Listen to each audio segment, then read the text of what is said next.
Hi everyone, मेरे YouTube channel learning Ayurveda with doctor Neha Joshi में आपका स्वागत है।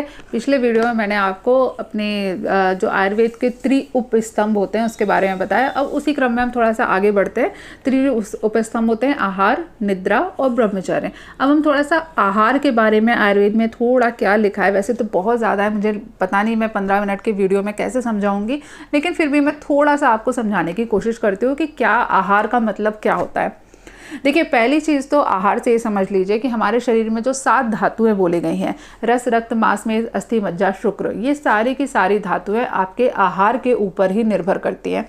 आप जो भी खाना खाते हैं, किसी भी प्रकार का जो भी आपने खाना खाया, वो जब आप खाना खाओगे तो पहले आपकी जठराग्नि से मिलेगा।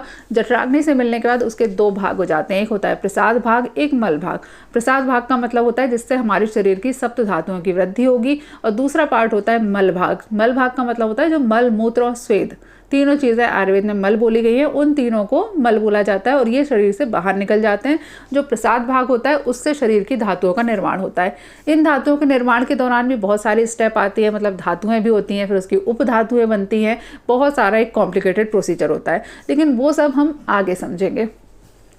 अभी मैं आपको समझा रही हूँ कि आहार कैसा होना चाहिए, क्या क्या चीज़ें आपको आहार के बारे में ध्यान रखनी चाहिए। मॉडर्न का तो आप लोगों ने बहुत सुन लिया कि कैलोरीज वगैरह ध्यान रखते हैं, और इन्फेक्शन का ध्यान रखना है, कैलोरीज काउंट करनी है, कितना आयरन है, कितना कैल्शियम है, ये सब काउंट करना है। अब थोड़ा सा भाई आयुर्वेद भी समझ लो, भारत में रह रहे हो, थोड़ा तो आयुर्वेद आना ही चाहिए। सबसे पहली चीज़ है खाना खाते समय जो वो होती है प्रकृति। हम जो भी खाना खाते हैं, XYZ, आपने सेब खाया, केला खाया, तरबूज खाया, इन सब की एक अपनी प्रकृति होती है, ठीक है। प्रकृति का मतलब होता है उसका जो मूलभूत गुण है, जो वास्तविक उसका गुण है, वो उसकी प्रकृति है। हमेशा आपको खाना खाने से समय, या जो भी चीज़ आप खाना खा रहे हो उस समय आपको निर्धारण करना बहुत ज़रूरी है कि उसकी प्रकृति क्या है। प्रैक्टिकल एप्लीकेशन में आपको बताऊं, एक सेब है, उसे आप पेड़ से तोड़ के खाओ। कभी आपको ये लग्जरी मिले कि कहीं सेब के बागान हैं, जो सेब के हैं, जहाँ सेब की खेती हो रही है, वहाँ पर आप फल तोड़ के खाओ, तो उस सेब का स्वाद अलग होता है। और जो मार्केट में रखे हुए प्रिजर्वेटिव में पकाए हुए सेब आते हैं, उनका स्वाद अलग होता है। ये जो स्वाद है, अगर आप दोनों में आयरन कैल्शियम काउंट करोगे तो दोनों में बराबर ही निकलने वाला है, लगभग बराबर निकलने वाला है। 19-20 का अंतर हो भी सकता है, लेकिन जो उसके स्वाद में अंतर है वो हर व्यक्ति बता सकता है कि भाई कुछ है, ज़बरदस्त होता है। पेड़ से तोड़ के आम खाओ तो उसमें अलग ही स्वाद आता है, और फिर वही आम घर के अंदर जब रखा रहता है, फ्रिज में पड़ा रहता है, और आप 4 दिन बाद खाते हो तो उसमें अलग स्वाद आता है। ये जो चीज़ में अंतर आया, यही उसकी प्रकृति है। देखिए, दूसरा और ऐसे रहता है कि जो गेहूं वगैरह होते हैं, ये प्राकृतिक रूप से थोड़े से गुरु आहार होते हैं। जो मूंग की दाल होती है वो थोड़ी सी लघु होती है, पचने में हल्की होती है। इस प्रकार से किसी भी चीज़ का जो उसका मूलभूत गुण है वो उसकी प्रकृति कहलाती है। दूसरा चीज़ होता है कि आप उसका करण, संस्कार। संस्कार का मतलब ये है कि उसमें दूसरी चीज़ों का, दूसरे गुणों का आदान प्रदान कर देना। इसको एग्जाम्पल के तौर पे मैं आपको बताऊं तो जैसे पानी जो होता है, जल, जो जल है आयुर्वेद में नॉर्मली इसको कफ प्रकोपक बोला गया है। पानी का गुण होता है और कफ के गुण दोनों समान होते हैं, तो जो लोग ज़्यादा पानी पीते हैं उन्हें कफज व्याधियाँ ज़्यादा होती हैं। लेकिन अब पानी को गर्म कर दो, ठीक है, थोड़ा सा रूम टेम्परेचर से गर्म पानी पियो, तो ये गर्म होने के बाद ये कफ शामक हो जाता है। हम जो खाने पीने की चीज़ों को कभी तल के, कभी भून के, इस तरीके से उनके गुणों को चेंज कर देते हैं कि जो चीज़ वात को नुकसान पहुंचा रही थी, अब वही चीज़ आपको वात शामक होने लगे, इसको संस्कार कहा जाता है। और यही हमारे यहाँ भारत में होता है। खाना वाना बनाते समय जो नियम होते हैं ना, कि आप कद्दू को मेथी में शायद मैं खुद ही भूल गई।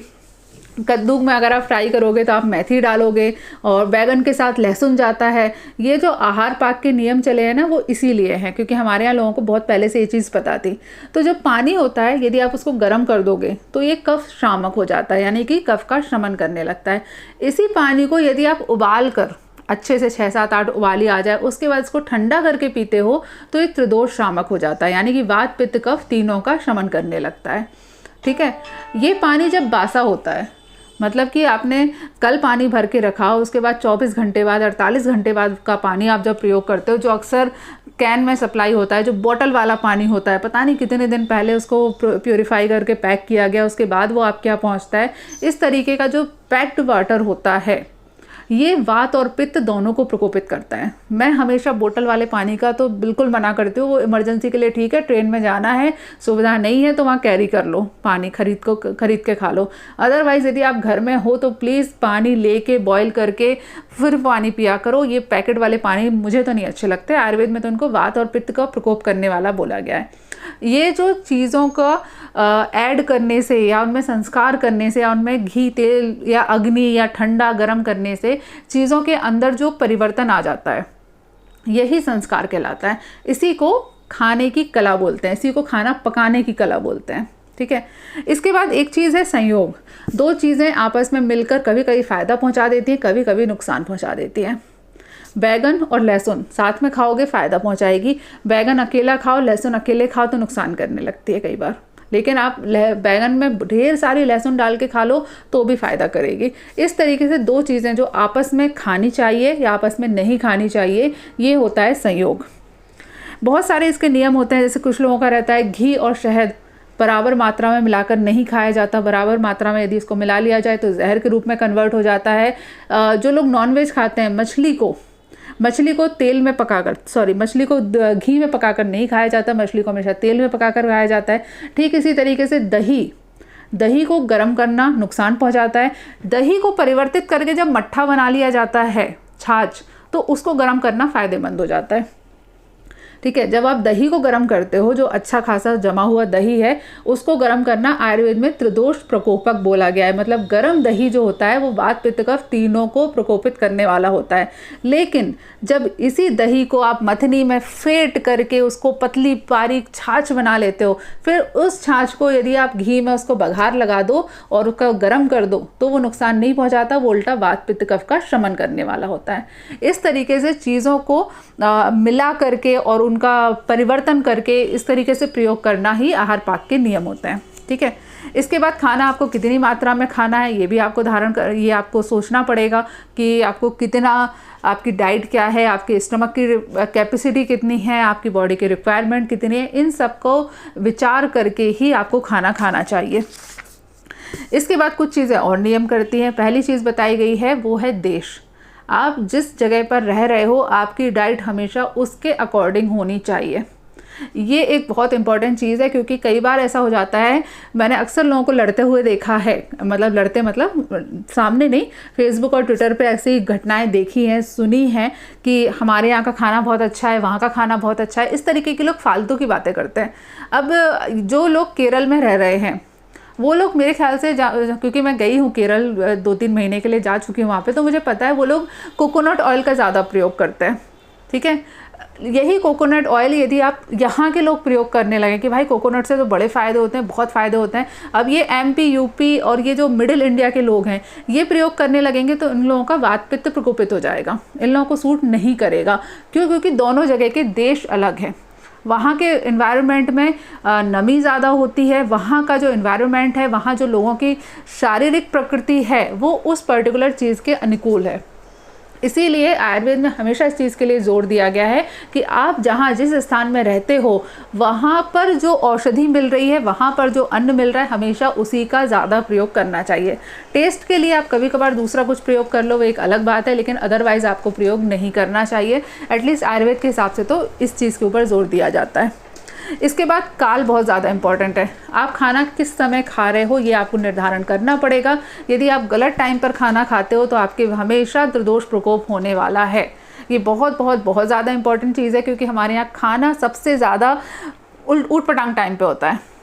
रात में 12 बजे कभी खाना खा रहे हैं, कभी दोपहर में 4 बजे खाना खा रहे हैं, कभी कुछ लोग हैं जो सुबह उठते ही खाना खा लेते हैं, कुछ लोग हैं जो सुबह उठने के बाद पूरा घर का काम निपटा के 12 बजे खाना खाते हैं। इस तरीके से यदि आपकी बॉडी का टाइप रहेगा, आपका पेट में बिल्कुल एम्प्टी स्टमक रहोगे तो आपको हमेशा वात पित्त कफ के दोष होंगे। इसके अलावा कुछ और चीज़ें होती हैं, वो होता है भोजन के नियम, खाना खाने वाले व्यक्ति के नियम, खाना किस तरीके से पकाया गया है, खाने में कौन कौन से गुण हैं, क्या डाला गया है, किस स्थान पे पकाया गया है, आप किस स्थान पे बैठ के खा रहे हो, आदि बहुत सारी चीज़ें होती हैं जो इम्पोर्टेंट रखती हैं, ज़रूरी होती हैं, लेकिन उनको अभी मैं आपको नहीं समझाऊंगी, मैं आगे आपको फ्यूचर वीडियो में इसके बारे में बताऊँगी।